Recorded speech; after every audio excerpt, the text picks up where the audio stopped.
When I was younger, the thought of leaving home for a month to stay with a bunch of strangers would have terrified me, which is why I surprised myself when I agreed to attend Camp Emerson, a small sleepaway camp in the Berkshires the summer that I was going into 6th grade. In his essay, The American Scholar, Ralph Waldo Emerson writes, "The world, this shadow of the soul or other me, lies wide around. Its attractions are the keys which unlock my thoughts and make me acquainted with myself." He constantly stressed the importance of being in the elements of nature because it brings positive light into life. Although this was written 181 years ago, it almost applies more to life today. We've become so distracted that we forget to find balance within ourselves and embrace our surroundings. It seemed like a good idea at the time, and I was looking forward to the experience. But as the days before camp approached, the knots in my stomach tightened, and my heart raced when I thought of leaving home. The whole car ride to Massachusetts, I felt as if a million butterflies were in my stomach, and I was completely overwhelmed with my thoughts.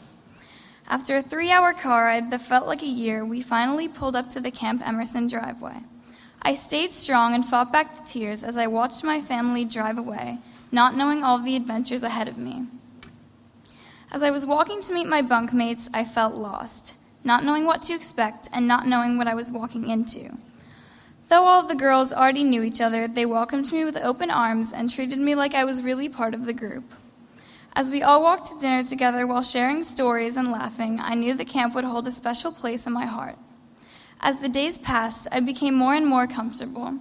From staying up late talking to embarrassing ourselves in every way possible, it felt like I had known them for years. The 3rd week of camp had approached, and the new activity option list was brought to the cabin during rest hour. All of my friends thought it would be a good idea for us to do sailing. They have all been attending camp for many years and had lots of experience. I, on the other hand, did not. Not wanting to be left out, I hesitantly agreed. I assumed that I could just sit on the boat and let my friends do the work, but it turns out that was not the case. When we got to the lake, I had finally gained some confidence and was ready to make the most out of the situation. My heart dropped when I found out that we would each have to be in our own boat. After about 5 minutes of stress, I thought, how hard can it be? Everybody else made it look easy. After asking for the directions to be repeated about 3 times, I was finally ready. I stepped into the boat confidently, ready to take on the challenge. As I started to travel at about 2 miles per hour, a sense of relief flooded through my body. Even if everybody else was going at 10 times my speed, I was still proud of myself. It had only been 2 minutes before I crashed into somebody's boat and capsized. Normally, I would have blamed it on something else to avoid embarrassment. Technically, he crashed into me. It was his fault. But while I was very embarrassed, I left that experience knowing that I took on a challenge by myself and accepted my failure, viewing it as motivation. I now know that I shouldn't rely on anybody else when I'm just as capable of anything when I set my mind to it. Self-reliance is about exceeding your limits and believing in yourself. Before I went to camp, I considered the fact that no phones were allowed to be a disadvantage. I couldn't imagine going 30 whole days without checking my Instagram. What if I lost all my followers? I even gave my Snapchat password to my friend so she could keep my streaks. I was so shocked to find that leaving my phone behind was one of the best parts of camp.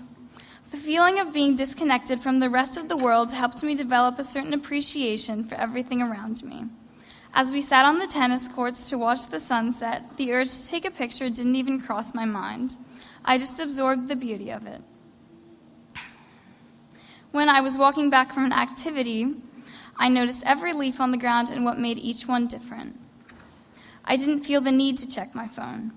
Being with my friends and appreciating every aspect of camp is all that I really needed to focus on, because before we knew it, we were saying our final goodbyes, knowing that we wouldn't have another moment like that until next year. The craving for technology that society has today is artificial. People don't realize how much it dominates our lives. I'm sure almost everyone here has had a moment where they have found themselves checking their phone when they should have been listening to a conversation. We should focus on the things that truly bring us happiness. Without the pressures presented by social media to the younger generation, many people would be genuinely happier. Even by turning off your devices for an hour, you're giving your brain a chance to relax and avoid the rush of notifications that leave your brain on constant alert. With this weight lifted off my shoulders, I was able to enter a state of mind in which I was completely at peace and truly myself. After 3 years of attending sleepaway camp, I have developed so much independence and confidence. It has shaped me into the person I am today. I can't imagine where I would be right now if I had let fear get the best of me and given up. As stated by Ralph Waldo Emerson, by experiencing and understanding nature, we come to know ourselves. I'm not saying that you have to go to sleepaway camp to find yourself, but by stepping out of your comfort zone while appreciating everything the world has to offer, inner balance can be discovered.